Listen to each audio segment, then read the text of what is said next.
ఆనాడు కావాలని ఇల్లు ఇల్లీగల్గా ఉందని కోర్టు కూల్చొద్దు అని చెప్పినా కూడా అతి ఉత్సాహంతో అధికారుల్ని పోలీస్ సోదరులను పంపించి మీ ఇల్లు పైన కూడా దాడి చేశారు, కుటుంబం పైన దాడి చేశారు. మీ భార్య కానీ ఇద్దరు అబ్బాయిలు కూడా బాధితులై ప్రభుత్వం చేతులు. ఆనాడు నేను నర్సీపట్నంకు వెళ్ళాను, కుటుంబాన్ని కలిసినప్పుడు వాళ్ళని ఒకటే అడిగాను, ఇక్కడికి మీరు ఎందుకు వచ్చారు, మీ అవసరం రాష్ట్రానికి ఉంది, ఏం పర్వాలేదు, అయ్యన్న పాత్రుడు గారు పోరాడతారు, ఎక్కడికి వెళ్ళరు, మీరు వెళ్ళి అందరు కార్యకర్తల్ని కాపాడండి అని తల్లి కూడా నాకు చెప్పడం జరిగింది. నేను అది ఎప్పుడూ మరవలేను. రాజకీయాలు చూసి పెరిగిన వ్యక్తి. ఒకప్పుడు శాసనసభ జరుగుతుందంటే రాత్రి 2-3 వరకు కూడా జరిగేది. ముఖ్యమంత్రి గారు ప్రతిపక్ష నేత హోరాహోరీగా చర్చలు చేశారు. యువకులుగా మేమందరం చూసేవాళ్ళం. ఉందాతనంగా సభ జరిగేది. ఎవరన్నా స్పీడ్గా మాట్లాడినా రెండో రోజు సభకొచ్చి కొంచెం స్పీడ్గా మాట్లాడడం, క్షమించండి అని కూడా కోరిన రోజులు అందరం చూసాం. కానీ గత 5 సంవత్సరాలు అన్నీ లేకుండా పోయినాయి. ప్రజలు కూడా ఒక మాటలో చెప్పాలంటే శాసనసభని అసహించుకునే పరిస్థితి వచ్చింది. ఇది చాలా చాలా బాధాకరం. ఇక్కడ చాలా మంది మొదటిసారి శాసనసభ్యులు ఉన్నారు. మీ నాయకత్వంలో నేర్చుకునేదానికి మేము ఈ హౌస్కి వచ్చాం.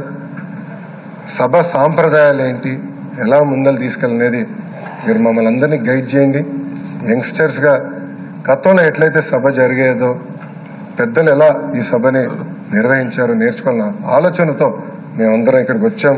మీ ప్రోత్సాహం ఎప్పుడు మాకు ఉండాలని మిమ్మల్ని అందరినీ, అధ్యక్ష వారిని నేను కోరుతున్నాను. అంతేకాకుండా మాకు నాయకత్వం అందించండి, లీడర్షిప్ ఇవ్వండి. హౌస్ని మేమందరం మీరు చెప్పిన మాట మీద నిలబడతాం. గౌరవ ముఖ్యమంత్రి గారు మన మంత్రులు కలిసినప్పుడు మాకు చెప్పారు, ప్రతిపక్ష హోదా లేకపోయినా, ప్రతిపక్ష ఇక్కడ ఈరోజు హౌస్కి రాకపోయినా మనమే ప్రతిపక్షం అనుకోవాలి, ప్రజల తరపున నిలబడాలి, ప్రజల తరపున పోరాడాలి, ప్రజల సమస్యలు తెలుసుకోవాలి, ప్రజలకు కావాల్సిన చట్టాలు మనం తీసుకురావాలని చాలా స్పష్టంగా చెప్పారు. దానికి మీ సహకారం చాలా చాలా అవసరం అని మిమ్మల్ని నేను కోరుతున్నాను.